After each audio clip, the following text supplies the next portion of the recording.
Your rights and the law. A quick guide to knowing your way around the law and some useful resources. Ignorantia juris non excusat. Ignorance of the law excuses no one.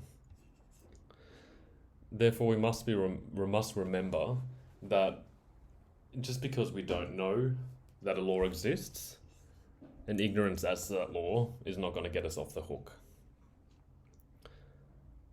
Ignorance of the law is no excuse in any country. If it were, the laws would lose their effect, because it can always be pretended. And this was said by Thomas Jefferson. Now, who was Thomas Jefferson? The third president of the United States. A little closer to home, the High Court told us in Ostrovsky and Palmer that ignorance of the law is no excuse when a person is charged with a criminal offence. The High Court tells us that people are not presumed to know the law. However, if a person is alleged to have committed an offence, it is both necessary and sufficient for the prosecution to prove the elements of the offence, and it is of course irrelevant to the question of guilt that the person accused was not aware. So therefore, we must remember that a little bit of street smart applies to how we move around in everyday life, and sometimes a little bit of common sense and common knowledge will help prevail over situations in which we can find ourselves so that we can lean on the right side of the law.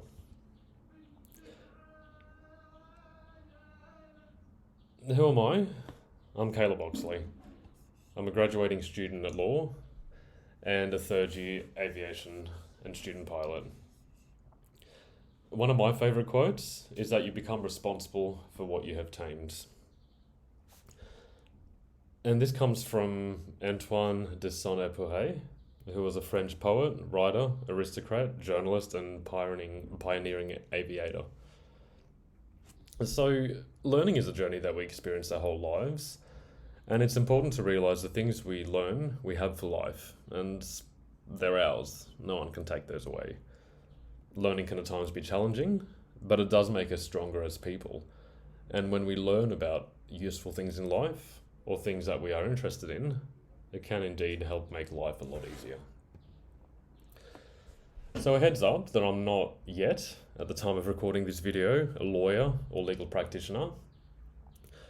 The information presented in this presentation is general advice, and it's not designed to replace professional legal advice from a lawyer.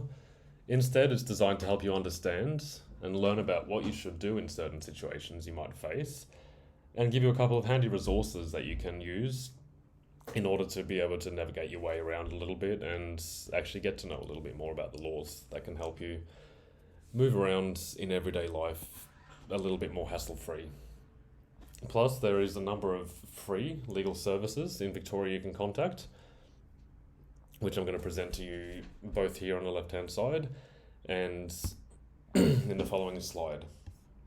So these are all free legal services for young people in Victoria, which are located with physical addresses, websites, Facebook pages, contact numbers and emails. And these resources are designed to help answer your questions. So in the event that you do get in trouble, or a friend of yours gets in trouble, or there is just some burning questions you have on your mind about something that's happened or something you've heard about that touches and concerns your relationship with the law, these services are there to help you. Now, one of the places we can have a look at is the Youth Law website, which has some very easy to read fact sheets, some of which we're going to go through together. These have all kinds of information on your legal rights, from becoming independent to drinking in public places, bullying at school and work, things about demerit points, family violence, going to court. So this is a very useful resource that I do recommend you pull up in your own time and have a read of. These fact sheets that are presented are both detailed and informative and provide you a very useful outline to some of the things that can actually be quite helpful in everyday life. So, what are your rights? In 1990, the Australian government adopted the United Nations Convention on the Rights of a Child. So, whilst the child is strictly defined as someone who is under the age of 18, these are basic rights that will give you an understanding of what can apply to you as a young person and as a member of society going forward in Australia. So some of the rights you have as a young person include the right to say what you think and the right to be listened to. You have the right to look for information. You have the right to freedom of thought, conscience and religion, and the right to meet with others and join or form groups. Most importantly, some of the rights you have as a young person include the right to privacy, the right not to be abused, the right to an education, and the right to enjoy your own culture, religion, and language. As we know, Australia is a melting pot of languages, religions, and cultures, and we all live in our little circles and experience life a little bit differently. So it's important to understand that this are one of the freedoms that you do enjoy as a young person in Australia. Now, some other of the rights that you have as a young person include, in particular, if you have been accused of breaking the law, the right to be treated with respect, and the right to seek legal help. If you are in care, the right to suitable alternative care with the family or institution, and a situation that works well for you. So the law is there to help you, and it's designed to give all of us the best chance in life that we have to move freely, act freely, and conduct ourselves in a way that allows us to integrate with others and be free from oppression by the authorities. But with rights come obligations and duties and responsibilities. However, that doesn't mean that you need to be scared of the police. The police are what we typically associate as being the front line of the law. So when we break the law, the police are there. When we get in trouble, the police are there as well. So it's important to establish a good working relationship with police as and when we do have contact with them, because the police are the first line of defense in protecting us from situations against others. Therefore, it's important to always be cooperative and respectful and politely ask when you don't understand why something is happening, or ask for your lawyer, which is after all one of your rights.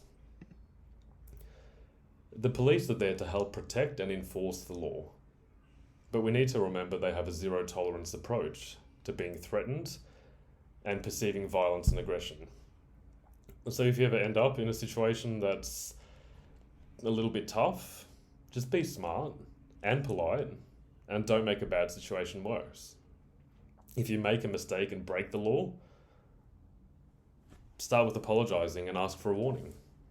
If you do receive a fine, it's important to always politely accept it and then to speak to a community lawyer later. The last thing you want to do at the time of dealing with the police is have any confrontations, which can make a bad situation worse. So we have a resource called Street Smart Fic, which is an online, really practical guide to knowing your rights on the street, which is a handy page that we can visit as well. This provides us with some useful hints and tips on how to handle yourself when you're dealing with authorities. For example, it's important to stay calm, to know and assert your rights, and perhaps take notes. The things you should avoid doing are being violent or aggressive, resisting a search or arrest, or of course running away. So these are just really practical, sensible sort of, tips to give you an idea of what you should be doing in the moment.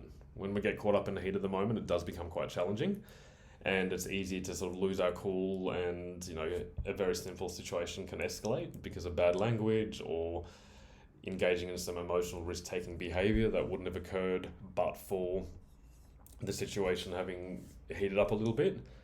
So it's important to keep your cool.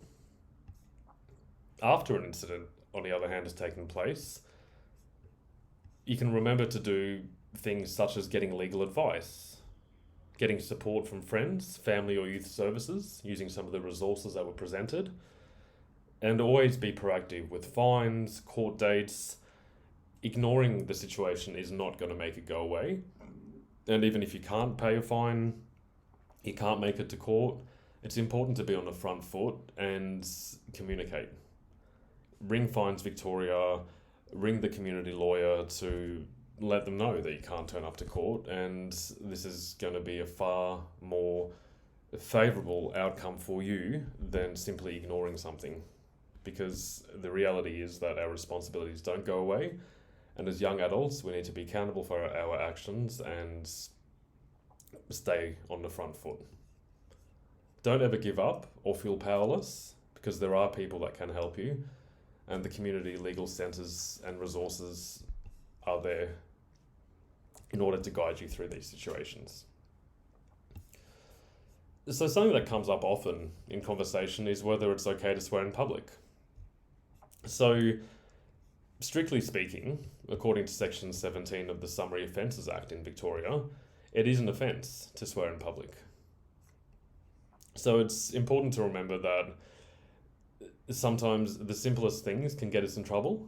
Now, whether or not they're going to be enforced by police at the time, whether they're going to lead to a fine or a warning or be completely avoided is another story, but knowing things such as these simple offences that occur can often help us to maybe just think twice to avoid saying something that's out of place and getting ourselves into a bad situation to begin with.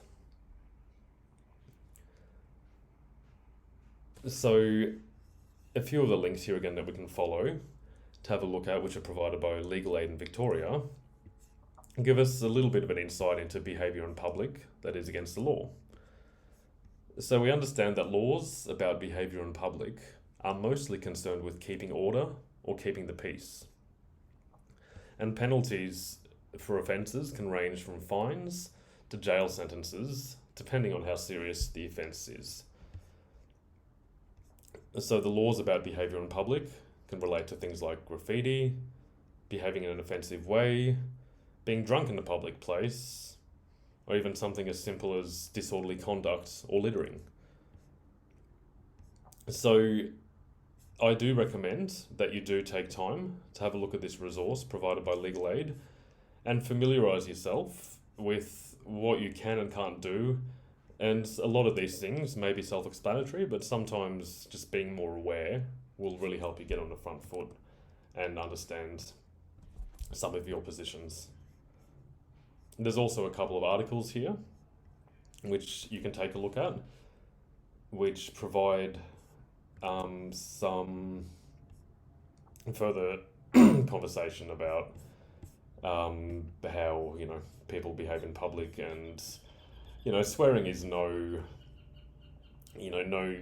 new in Australia. A lot of Aussies swear, and it's arguably part of our culture. But again, loud, enthusiastic swearing, despite it being one of the cornerstones of Australian society, is not actually something that's ever been, stopped being an offence. So there's a time and place for everything. And sometimes it's just important to remember that when you're in a highly emotional situation around the cops and then you start spitting out, offensive words and using bad language, that's what can make a situation worse. So just be conscious of what comes out of your mouth at times, and things can very quickly be dealt with. So, Youth Law has provided us with some fact sheets, which I'd love to run through with you. These can provide you with some really simple details on moving around in everyday life and how best to go about certain situations. So, giving the police your name and address.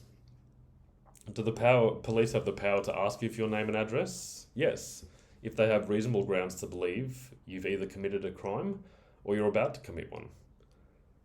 Now, when you give police your name and address, the police will have to tell you why they want your details and what they think you can help them investigate. if you're driving a vehicle, such as a car or boat, and you're lawfully pulled over, this is another situation when you might have to give police your name and address. Now, if you refuse to give police your details or give them false details, it's actually a criminal offence to refuse or fail to state your name and address, state a false name, or state a false, incorrect, or incomplete address. If the police ask you for your name and address, they must tell you why, so that you can understand the nature of the offence or suspected offence.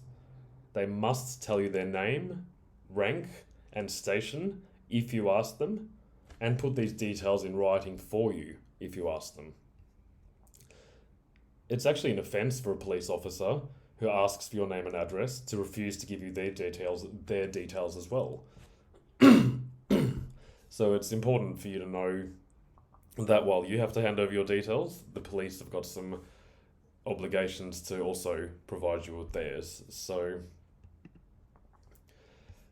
let's move on to being found drunk in a public place. Is it a crime to be drunk in public? Yes, and you can be fined or charged for a number of different offences and imprisoned for up to 2 months if the police find you being drunk in public, drunk and disorderly in public, or behaving in a riotous or disorderly manner while drunk in public. What can the police do in these situations? They've got the power to caution or fine you, charge you in court, or arrest you and place you in safe custody, which often, in the event of someone being intoxicated, this can be for the good of not only the people around you, but the intoxicated person as well. Now, can the police breathalyze you to prove that you're drunk? No. If police or other witnesses say that you were behaving in a drunken manner, which might include slurring your words, being unsteady on your feet, or even smelling of alcohol, that alone can be enough evidence to prove you were drunk. The police don't have to physically undertake a breatho in order to do so. However, this is commonly done, in particular in instances where you might be driving a car. Now, can police lock you up for being drunk in public? Yes, they do have the power to take you into custody, and most often will lock you up in a police cell if they find you drunk in a public place. Again, for the safety of yourself and others. Now, how long can they lock you up for? In theory, the police should release you from custody when you have sobered up, and it's safe to let you go, unless they want to interview or charge you in relation to other offences. So these are one of those times where it's important to keep a cool head, and if things do escalate and get a little bit out of control, and you do end up being put into a cell overnight in order to sober up, that's where you need to let the politeness shine and deal with the situation at hand, and then worry about speaking to a lawyer later. Putting up protests, being, more disorderly and getting into further conflict with the police in these situations is only going to give them more grounds to effectively keep you locked up, because you're going to be proving to be a danger to yourself and others around you. So PSOs, Protective Service Officers, is a term that's been more widely used in recent years. And PSOs are a group of trained officers of the Victorian Government which provide greater safety at train stations after dark. They're usually on duty from 6 p.m. until the last train, 7 days a week, at major metropolitan stations. Now, PSOs have got similar powers to police, but they are only allowed to use them when they are on duty in or around designated places. Similar to police, PSOs can use reasonable force to do any aspect of their job, and that just means that they can use as much force as is actually necessary to get you to comply with the law. Now, in regard to PSOs, designated places are train stations or areas next to the station, including car parks, a roadway or a thoroughfare, or any area near the train station that's used by buses and taxis. Now, do you have to give a PSO your name and address? Yes. If a PSO asks for your name and address, they will suspect that you have committed or are about to commit an offence, which includes drinking alcohol at or near a train station if you're under 18 or underage, If they suspect you have committed or are about to commit a public transport infringement, such as not having a valid ticket or concession card, if you're driving a car or motorbike in the vicinity, or if they arrest you. So the PSO must, similar to the police, tell you why they are asking for your name and address. But if you're driving a car in, for example, a car park of a train station, the PSO can ask for your details and license without giving you a reason why.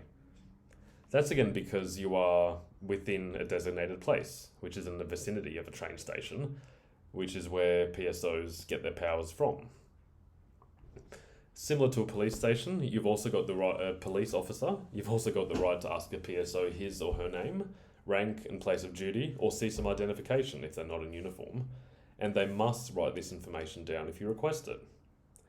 Remember, you can be charged or fined if you do not give a PSO your name or address, or if the information you give is false.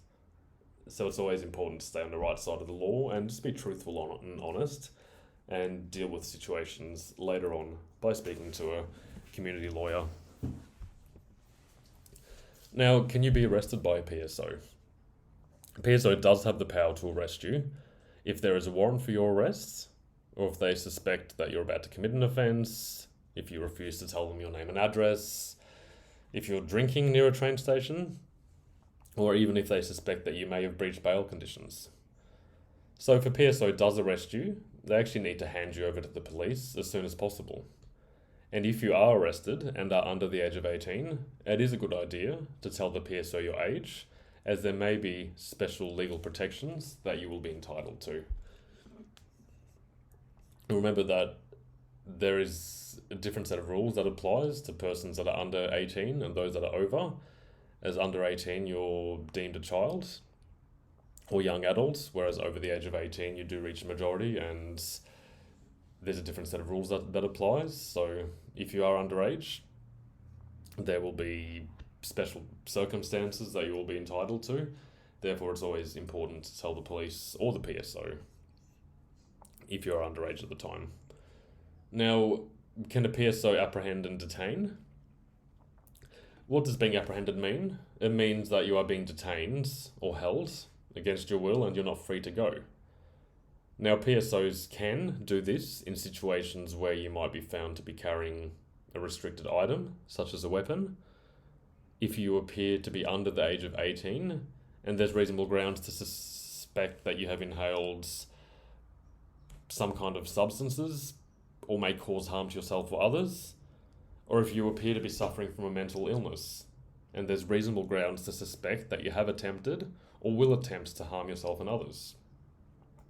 Remember, PSOs can use necessary force to apprehend and detain you, but they must hand you over to the police, a healthcare professional, or an appropriate guardian as soon as they can. Now, search and seizure.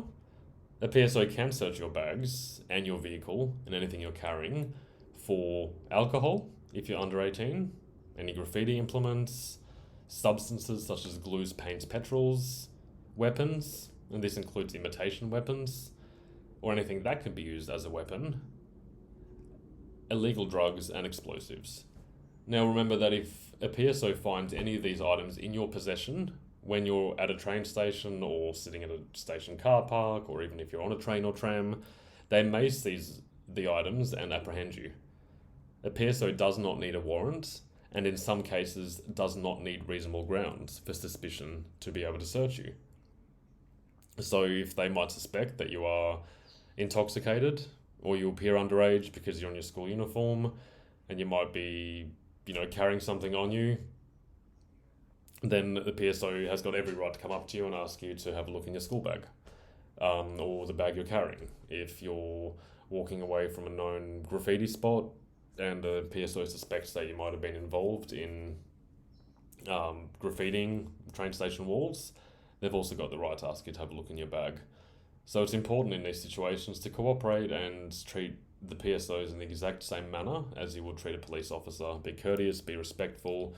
Remember that they're not out there to get you. They're there to help protect you and others. And if you make a mistake, kindly apologise.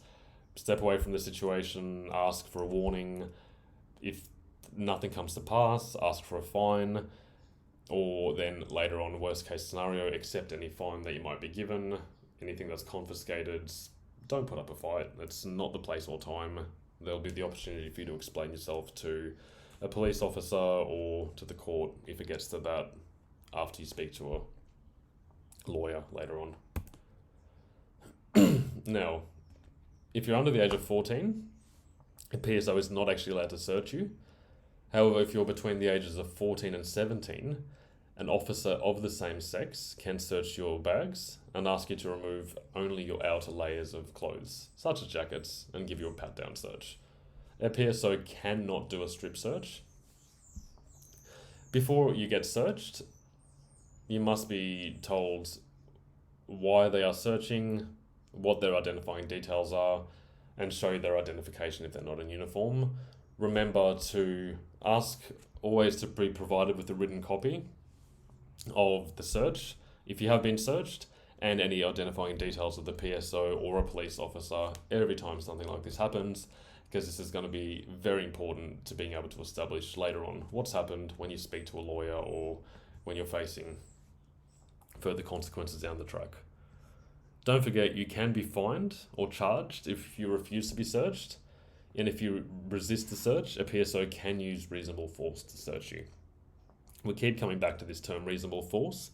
Remember that reasonable force is defined as anything that is reasonably necessary in order to achieve the intended result or outcome. So in this case, if you are being searched, you're being advised that you're being searched, and you refuse to be searched, a PSO can use reasonable force, which may include, for example, holding you down and confiscating your items if they have reasonable belief that there is a threat to you or others, or that you are breaking the law. So the golden rule in all these situations is to cooperate, back down, be polite, and let the situation play out. If you've made a mistake, if you've done something wrong, that's okay. We all make mistakes. Deal with the situation calmly and deal with the consequences later, rather than making the situation worse. Now, orders to move on and stay away. The police in Victoria can order you to move on or stay away from a public place in certain situations. PSOs also have the same powers as police to get you to move on if you are, as you remember, near a railway premises, which includes roads, car parks, bus stops, taxi ranks that are connected or leading into a train station. So these are these designated areas that if you're around, that's where the PSO's powers will kick in. How long can you be asked to stay away for? A police officer or PSO can ask you to stay away for up to 24 hours. Now, in what situations can police or PSOs order you to move on or stay away? Well, if they've got reason to believe that you're either a danger to other people's safety or that of your own, that you may be damaging property, or that you're breaching the peace or likely to breach the peace, they can ask you to move on or stay away. The exception here is that a police officer or PSO cannot order you to move on from an area if you're there to take place in a protest or publicise your views about a particular issue, or if you're there to take part in strike action. What does breaching the peace mean? Breaching the peace simply means making noise, causing nuisance or disturbance to others in public. Unfortunately, the law does not explain exactly what breaching the peace means when it comes to police or PSO orders to move on or stay away. And it's important to remember that they might have a different view from you about what behaviour amounts to breach of the peace. So this is one of those situations where we keep calm, not make a bad situation worse, certainly don't raise your voice or swear or exercise any threatening behaviour, which again could then cause you to feel that you're simply being reactionary to a situation, whereas for a copper or the PSO, they're going to look at you and be straight away, you know what, yeah, you're breaching the peace, and that's, becoming a problem because you are becoming now a danger to people's safety. If you don't follow an order to move on or stay away, what happens? You may be fined or charged. If you get caught and you don't have a reasonable excuse and the police or PSO has made it quite clear that you ought to move on. Now, does such an order have to be in writing? Quite simply, no. A direction to move on or stay away from a police officer or PSO can be verbal and doesn't have to be in writing. So it's one of those times where when you're asked to do something, you really need to just do the right thing and, politely ask any questions if you have about the situation. But in these cases, it's a lot easier just to do as you're asked and then later on try to establish what happened and the why and the how. Now, if you're treated unfairly, this is something that commonly arises as a question. If you think a police officer or PSO had no right to order you to move on or stay away, as mentioned, it is always best to follow the order and make a complaint about it later. Dealing with the situation at the time when you get emotional and upset is just going to lead to greater consequences. If you do not follow a lawful order to move on or stay away, it can lead to more legal hassles for you, including a fine or charge in court. It's important to remember that if you are treated unfairly, you should try to remember as much as what happened as you can, such as the time, the date, your location, and the name and contact details of any witnesses. So if you have any friends with you or there's someone else present, a member of the public, that might be able to assist you if you have been treated unfairly, it's important to get all those details in a row because that's all going to be useful as evidence. Remember that you do have the right to ask a police officer or PSO for their name, rank and station, and they must give this information to you by law the same way that you must give your information to them when asked. So this is one of those reciprocal situations where we all help each other, and writing the information down somewhere safe will help you make a written complaint later. Now, where can you go for more help? There are a number of resources that are particularly useful in Victoria. So these fact sheets that we've had a look at have come from Youth Law, and Youth Law has extensive knowledge in relation to a lot of these areas of law that affect young people. So it is recommended that you do reach out to them with any questions. They've got an email address, contact number, Facebook page. Vic Legal Aid is also the designated free legal support service for people in Victoria. That's for both young people and people that aren't young people. And then there are a range of community legal centres as well that can provide free legal information and assistance. So I recommend that you take some time to have a look at each one of these resources and familiarise yourself and share it with your friends, and just in general get to know, sort of where you stand, what you can and can't do, and what you should do in all these situations. Have someone on hand to speak to, so that if ever anything does come to pass, you've got an action plan and you know exactly where to take things from there. Thanks for listening.